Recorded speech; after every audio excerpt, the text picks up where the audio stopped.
Oke, kembali lagi di channel ini. Kita coba lanjutkan lagi materi kita tentang JavaScript dasar, di mana di video kali ini saya akan coba untuk membahas materi tentang function. Jadi ada yang dinamakan konsep function atau fungsi di dalam JavaScript. Sebetulnya ini di semua bahasa pemrograman pun memiliki yang dinamakan function gitu ya. Jadi saya coba untuk membahas function di dalam JavaScript gitu ya. Function JavaScript script. Nah, jadi sebelumnya kita coba bahas dulu apa sih sebetulnya function itu gitu ya. Secara definisi, function itu dapat diartikan sebagai perintah yang mewakili urutan kode untuk melakukan tugas tertentu gitu ya. Jadi function itu adalah perintah yang mewakili urutan kode untuk melakukan tugas tertentu, dan ini bisa digunakan berulang-ulang gitu ya, dan bisa digunakan berulang-ulang. Oke. Nah, jadi prinsipnya adalah function itu sebuah perintah yang mewakili urutan kode. Jadi ketika kita ingin, let's say, pengen membuat sesuatu, kita bisa gunakan saja function sebagai pembungkusnya atau yang akan kita panggil di mungkin program kita selanjutnya. Jadi contohnya itu, kalau function itu di dalam kehidupan nyata sebetulnya kayak contoh, misal kita pengen kita ke warteg gitu ya. Terus kita pengen makan nasi menggunakan orek, menggunakan perkedel, mie dan sebagainya. Kan kita nggak ini ya, maksudnya kita nggak mungkin minta penjelasan dari awal pembuatan orek tersebut. Misal kita bilang kayak, Bu, saya mau makan menggunakan tempe yang sudah dipotong-potong kecil-kecil, diberikan kecap, dimasak dan diberikan kecap, bumbu dan sebagainya. Kita tinggal bilang saja, Bu, saya mau makan menggunakan orek. Jadi nanti si ibunya sudah tahu nih, oh, orek itu adalah tempe yang tadi sudah kita jelaskan, yang saya tadi udah sebutkan proses pembuatannya. Jadi kita tidak perlu untuk menjelaskan ulang urutan pembuatan dari orek, namun kita hanya tinggal panggil saja fungsinya, yaitu namanya atau perintah yang mewakili urutan pembuatan orek tersebut. Jadi itu adalah konsep daripada function, di mana berarti nanti kita akan coba mempelajari ada beberapa function yang akan coba saya bahas. Jadi di sini saya buat macam-macam function di dalam JavaScript.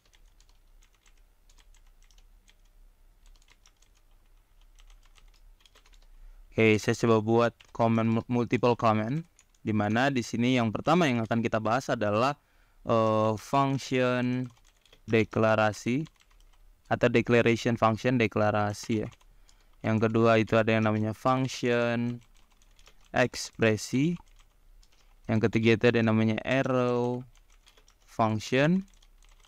Yang keempat itu ada yang dinamakan function menggunakan konstruktor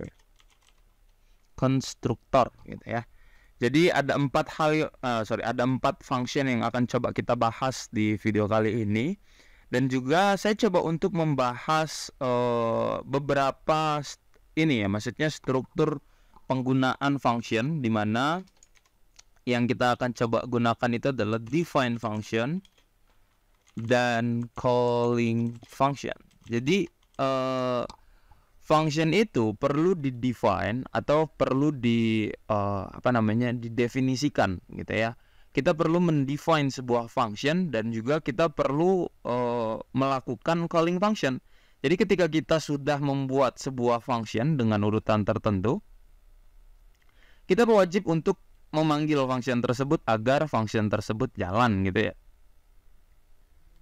Jadi kalau misalnya kita sudah define function menggunakan contoh function declaration atau function expression atau arrow function, nah itu setelah kita define ya kita perlu untuk calling function, yaitu memanggil function tersebut. Jadi ini ada dua konsep yang perlu kita pahami setelah kita mengerti apa itu function dan juga macam-macam dari function. Karena setiap function itu perlu untuk di define dan juga di calling gitu ya, atau dipanggil. Jadi untuk yang pertama yang akan saya bahas itu adalah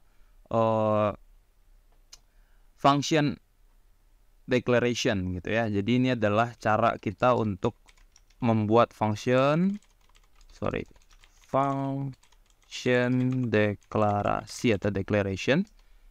Jadi di function declaration itu kita perlu mendefine. Pertama ya, ingat dia harus define dan calling. Jadi di mana kita menggunakan keyword function sebagai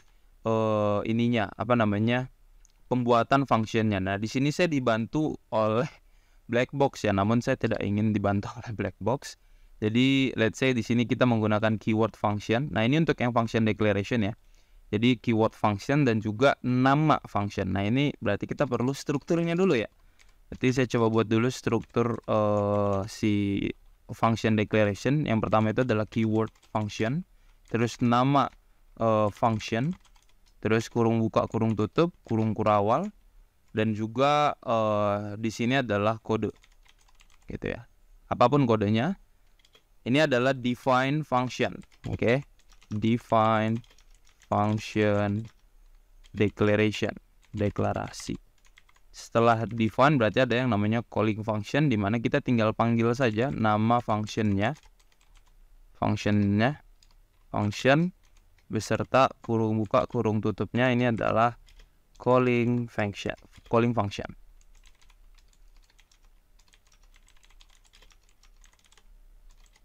Kayak gitu. Jadi ada dua hal yang perlu kita perhatikan ya. Kayak tadi yang saya udah bilang, define dan calling.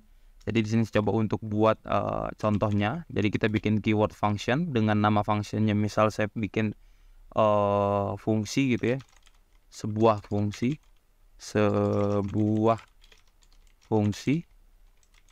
kurung buka kurung tutup kurung kurawal seperti ini.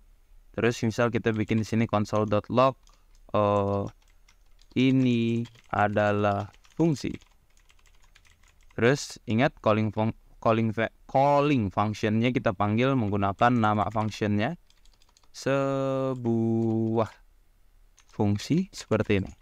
Jadi ini sebetulnya nama fungsi itu bebas ya, kayak biasa kita bikin variabel aja. Jadi dia bebas penggunaannya seperti apa. Kalau saya di sini menggunakan snake case, di mana semua hurufnya itu diawali dengan huruf besar, dan juga kalau untuk pembuatan variabel baru saya menggunakan camel case. Jadi nanti saat kita jalankan, di sini kita perlu hubungkan dulu index.html kita dengan script.js, baru kita bisa jalankan di default browser. Saya coba untuk ambil, terus kita lihat di konsol seperti biasa. Oh, ini yang kemarin ya, jadi nggak usah dilihat dulu. Kita lihat di bagian ini adalah fungsinya saja. Jadi di script ini berarti fungsinya sudah jalan untuk yang deklarasi fungsi gitu ya. Ini adalah fungsi deklarasi kayak gitu. Jadi nanti muncul ya, ini adalah fungsi deklarasi. Kita lanjut lagi untuk function expression gitu ya, atau function ekspresi atau fungsi ekspresi gitu ya. Nah, kalau untuk yang bagian fungsi ekspresi ini, kita membuat sebuah variabel terlebih dahulu untuk menyimpan functionnya. Ya, jadi misal saya bikin di sini adalah let fungsi baru gitu ya, fungsi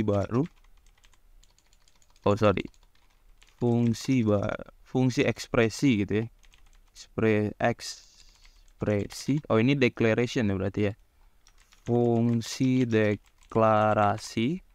Ini tinggal kita panggil ulang. Sorry ya, saya bikinnya biar ngikutin aja. Nah, ini fungsi ekspresi sama dengan kita pakai keyword function kayak gini. Nah, jadi ini adalah sebuah fungsi ekspresi di mana fungsi ini sebenarnya adalah anonymous function gitu ya. Jadi ini adalah anonymous function. Sorry ya, saya agak kelimpet-limpet nih lidahnya. Anonymous gitu ya. Anonymous tuh artinya adalah dia tidak memiliki identitas fungsi gitu ya. Jadi di fungsinya ini kita tidak berikan nama, namun kita berikan saja dia sebuah function ekspresi. Jadi kita coba direct dia ke dalam sebuah variabel, di mana nanti variabelnya bisa kita panggil gitu ya. Di sini misal saya bikin console.log halo dunia gitu ya. Nah, jadi nanti kita bisa menggunakan sebuah fungsi ekspresi seperti ini. Terus nah untuk calling functionnya kita bisa gunakan seperti ini. Set sama ya. Jadi kita coba cek di bagian sini. Nah, nanti kita bisa panggil juga si halo dunia. Berarti di sini kita coba bikin ini adalah fungsi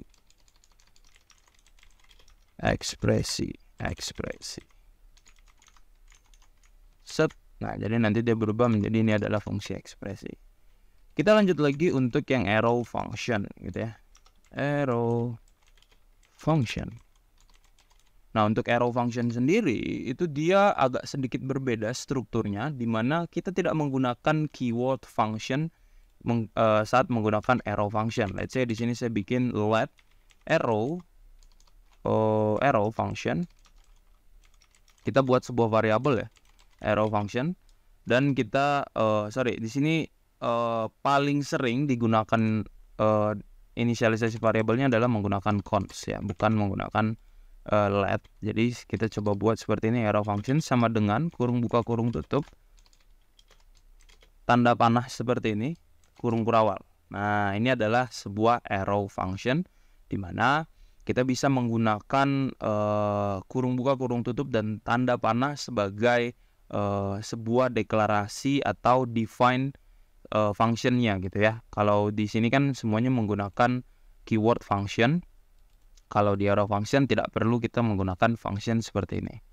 Jadi nanti kita bisa contoh di sini console.log ini adalah arrow function.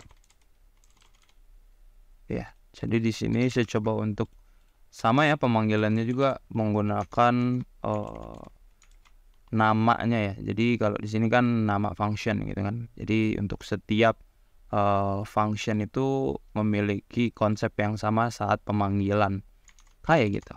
Jadi kita coba refresh, ini adalah arrow function. Oh iya, untuk strukturnya saya belum bahas ya. Pantesan nih dari tadi. Oke, saya coba untuk ambil struktur di sini, saya copy di sini. Untuk function ekspresi gitu ya. Untuk function ekspresi ini berarti kita panggil di sini menggunakan sebuah variabel baru. Misal di sini adalah function expression, nama sebuah variabel, inisialisasi variabel, nama underscore variabel sama dengan function. Ini kita hapus kurung kurawal kayak gini, kode, terus nama variabel. Ya, di sini variabelnya jadi function gitu ya. Variabel, walaupun dia adalah sebuah anonymous function. Kalau di arrow berarti kita copy di sini. Jadi di sini kita inisialisasi variabel juga sama nama variabelnya di sini menggunakan arrow function. Arrow-nya itu ini kita hapus, terus kita berikan seperti ini. Nah, jadi ini untuk define function, arrow function.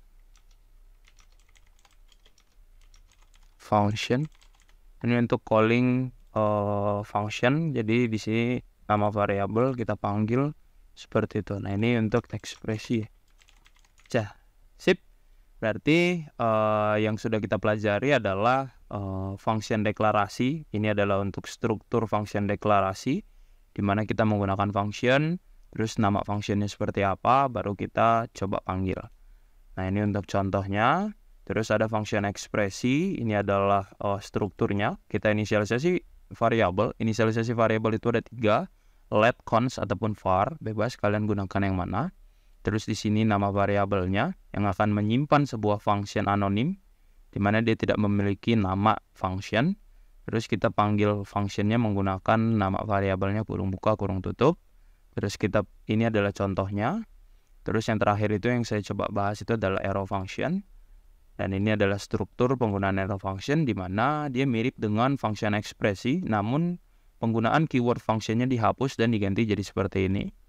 Menggunakan arrow ya, menggunakan sebuah panah. Terus kodenya sama, terus pemanggilannya pun sama. Nah, ini adalah contohnya. Nah, yang terakhir, kita akan coba bahas function konstruktor gitu ya. Function konstruktor atau di sini saya bilangnya adalah function menggunakan konstruktor atau konstruktor kayak gini ya. Sama ya. Jadi function konstruktor ini kita harus membuat sebuah function dulu menggunakan maksudnya membuat sebuah function gitu ya. Function dia kita gunakan function deklarasi dulu nih, sama kayak gini. Jadi kita bikin kayak gini function. Jadi kita coba panggil misal let's say di sini adalah nama functionnya apa. Jadi ini saya coba ambil di bagian function declaration untuk strukturnya sama soalnya. Kita coba bikin di sini. Nah, function declaration. Nah, ini saya ganti.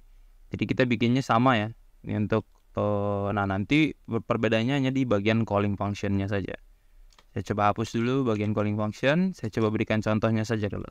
Jadi kita pakai keyword function sama. Anyway, ini nggak recommended, tapi kita perlu bahas gitu ya. Let's say di sini saya bikin nama functionnya itu adalah manusia. Jadi di sini saya buat sebuah function declaration menggunakan keyword function dan juga nama functionnya adalah manusia. Saya coba berikan keyword this. Nama itu sama dengan nama, dimana di sini saya harus berikan parameter. Jadi di sini saya coba inputkan parameter. Nah, ini namanya adalah parameter dalam sebuah function. Dan semua function itu memiliki parameter pasti ya. Nah, ini yang di dalam kurung buka kurung tutup ini adalah parameter. Nanti kita bahas, namun di sini saya coba bahas dulu sedikit penggunaannya di function constructor. Terus misal kita panggil const atau inisialisasi variabel lah, bebas. Person 1 sama dengan new manusia kayak gini. Saya masukkan misal namanya adalah Diki. Jadi manusia itu kan memiliki nama. Terus saya coba console.log person 1. Nah, nanti akan muncul si function declaration. Seharusnya sih this nama console.log person 1. Sini kita coba pakai nama kayak gini biar dia muncul. Nah, tanpa harus mengeluarkan sebuah objek ya. Jadi nanti munculnya seperti ini. Ini adalah penggunaan sebuah function konstruktor, di mana function konstruktor ini sebetulnya tidak disarankan ya. Karena memang nanti kita coba untuk bahas di bagian OOP gitu ya. Tapi kita perlu bahas dulu sedikit tentang function konstruktor. Nah, ini yang dinamakan function konstruktor nih.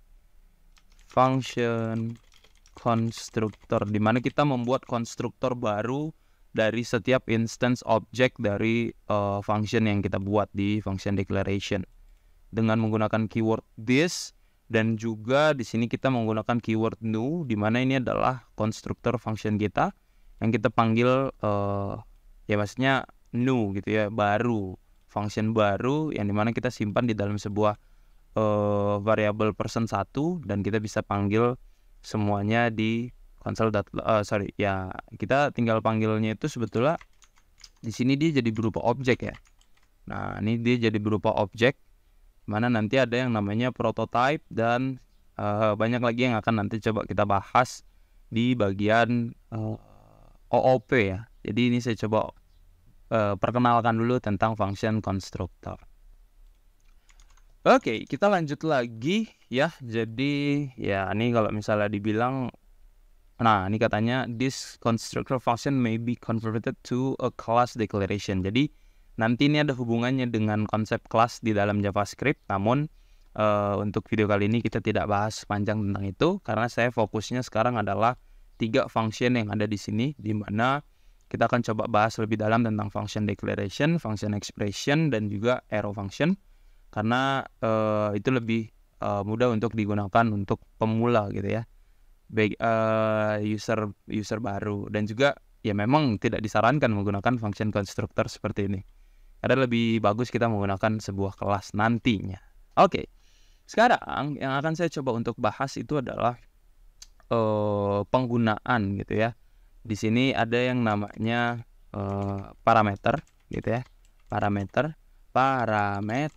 Nah, jadi di dalam sebuah function itu terdapat parameter yang perlu kita coba untuk gunakan gitu ya. Jadi kalau di sini di function constructor ini sudah ada gitu ya untuk parameter kita gunakan.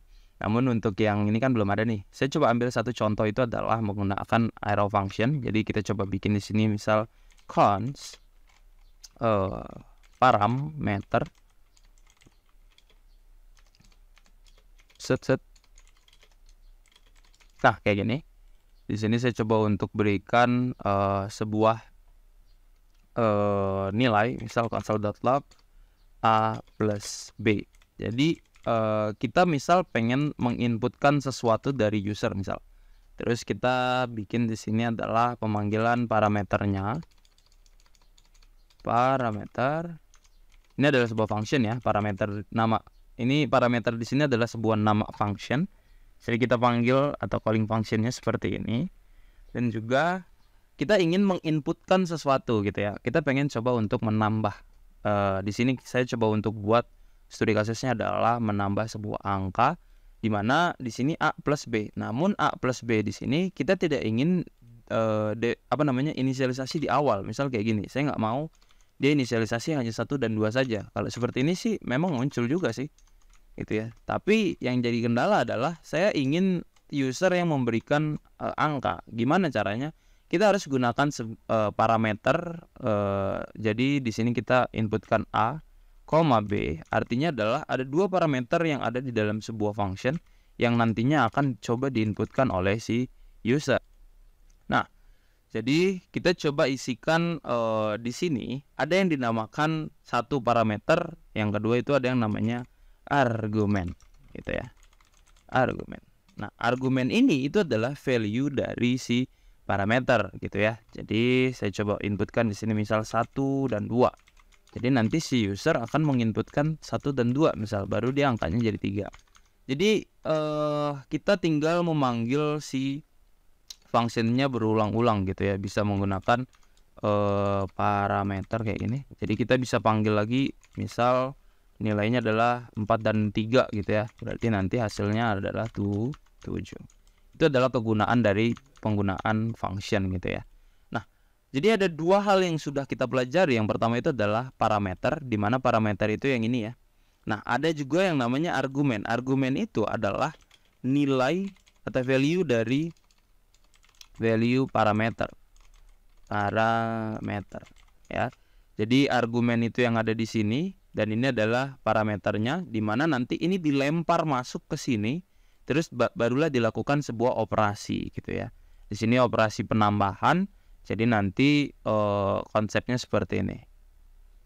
Kira-kira harusnya sih ini yang mudah untuk dimengerti ya, karena di sini kita tinggal nanti gunakan misal kode. Kalau memang ingin diinputkan oleh user, kita bisa gunakan saja sebuah inisialisasi di atas gitu ya, atau bolehlah di atas ya, let misal input 1 itu sama dengan menggunakan prompt saja. Misal di sini saya masukkan angka gitu ya, angka 1 gitu kan, set. Nah, kita coba copy, berarti ada input yang kedua, di angka kedua. Terus nanti kita tinggal masukin saja di sini input 1, input 2. Set kayak gini. Jadi nanti si user akan menginputkan angka 1 dan angka 2.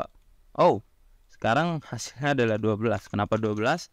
Karena ingat yang saya udah bilang sebelumnya, si prompt, jendela dialog prompt itu hanya akan menghasilkan nilai string gitu ya. Value tipe datanya itu adalah string. Jadi kita perlu memberikan parse in. Nah, parse in ini adalah fungsinya untuk memparsing agar si tipe datanya itu berubah menjadi integer gitu ya. Kita coba parsing lagi, parse in kayak gini. Nah, barulah nanti saat kita inputkan angka 1 dan juga misal saya inputkan angka 9 gitu ya, jadinya hasilnya 10. Nah, ini udah bisa nih. Jadi itu adalah fungsi argumen, di mana argumen ini yang akan dilempar ke dalam sebuah parameter yang ada di dalam function kita. Terus nanti function kita akan menjalankan programnya sesuai dengan yang sudah kita berikan kode di dalam function kita, kayak gitu. Selanjutnya saya coba untuk membahas tentang return ya. Jadi di dalam sebuah function itu terdapat sebuah keyword untuk mengembalikan atau fungsi untuk mengembalikan nilai gitu ya. Jadi kita menggunakan keywordnya itu adalah return. Jadi saya coba ambil contoh di sini menggunakan sebuah arrow function lagi ya. Jadi misal di sini saya coba buat nilai arrow function itu pembagian menggunakan keyword arrow gitu ya. Terus di sini berarti kita coba calling function seperti ini. Nah, di argumennya mungkin nanti kita bagi dengan di bagian parameter saya coba isi dengan C dan D di sini ya. Terus nanti di sini saya return misal saya coba bikin dulu let hasil bagi itu sama dengan C per D kayak gitu. Terus baru kita return menggunakan di sini itu saya coba untuk return hasil baginya gitu ya. Jadi nanti si hasil baginya ini kita kembalikan, terus kita coba untuk inisialisasi gitu ya. Inisialisasi di sini itu adalah saya coba untuk berikan sebuah variabel baru, di mana di sini tuh let's say ini pembagiannya ya. Ini bagi aja deh. Nah, di sini barulah hasil bagi ya. Ini bagi, di sini coba hasil bagi. Hasil bagi itu sama dengan pembagian kayak gini. Terus kita isi misal nilainya 10 2 gitu kan. Berarti nanti hasilnya itu adalah 5 ya. Kita coba console.log hasil bagi. Nah, ini kita coba cek hasilnya jadi seperti ini. Nah, hasilnya itu adalah 5. Nah, di sini saya coba berikan lagi misal hasil baginya itu menggunakan template literal saja ya. Jadi hasil pembagiannya adalah sini saya coba untuk menggunakan ini ya. Hasil bagi. Nice. Bagi. Nah, jadi nanti bisa kita tambahkan juga sebuah teks. Jadi hasil pembagiannya adalah 5. Mungkin nanti bisa kita coba tambahkan lagi metode-metode yang lain agar bisa menyempurnakan function yang ada di sini. Nah, mungkin itu aja untuk video kita kali ini. Saya coba untuk akhiri. Nanti kita coba lanjutkan lagi di materi kita selanjutnya di materi-materi JavaScript dasar yang lain. Saya ucapkan terima kasih dan jangan lupa untuk terus belajar. Terima kasih.